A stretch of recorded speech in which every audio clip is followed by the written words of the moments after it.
About 2 million economic and political refugees from Myanmar in Thailand, and they're now a top priority for Aung San Suu Kyi. This is the boisterous welcome the migrants gave the democracy leader during her visit to Mahachi. Aid groups say Myanmar migrants are often treated as second-class citizens in Thailand. Suu Kyi promised to work for two things: to ease their hardships and maybe make it possible for them to return to Myanmar one day should they wish. Our Andrew Stevens is in Thailand. He's been covering this visit by Aung San Suu Kyi. It's an historic visit. And Andrew, essentially Aung San Suu Kyi, she said she would do her best for them, and that seemed more than enough.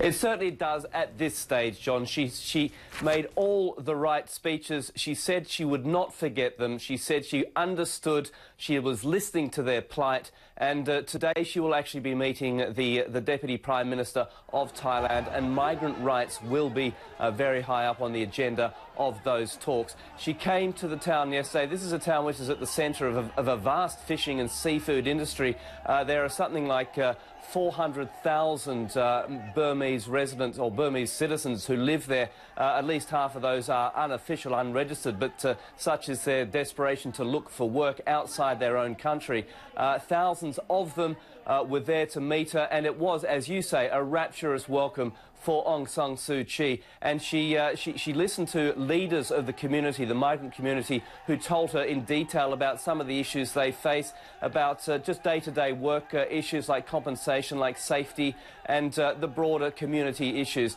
There is a feeling that they are not treated nearly as fairly as their Thai citizens in the same town, and that is what they want to rectify. But first and foremost, they wanted Aung San Suu Kyi to say that she was going to try, she was going to push for the economic development alongside the democratic development in Myanmar, so they could have jobs to return to. Because I think to a person I spoke to yesterday, they all want to go home. Yeah, completely understandable given the conditions they're living in there in Thailand. Aung San Suu Kyi was always going to receive a rock-star welcome, if you like. I'm wondering, how is her trip to Thailand being treated in her home country of Myanmar? In her home country of Myanmar, it is certainly being recorded, given the fact that she received the blessing, if you like, to leave Myanmar, knowing that she would come back, she would be able to get back into the country. I mean, look at it this way. She has been very clear to say that the new leadership in Myanmar are people, at this stage at least, she is prepared to do business with. There are critics still who will say that the democracy movement and the appointment of Thein Sein as the new president is really just a cover for the military leadership who remain behind the scenes pulling the strings. And the fact that Aung San Suu Kyi was elected still means that her own party, the NLD, in the parliament has a tiny position amongst the cabinet or amongst the whole parliament. So they say that it's not enough to change anything. That is what the dissidents will say. That is what the critics will say. But Aung San Suu Kyi herself will say, I am working with these people. We are moving forward on the road to democracy.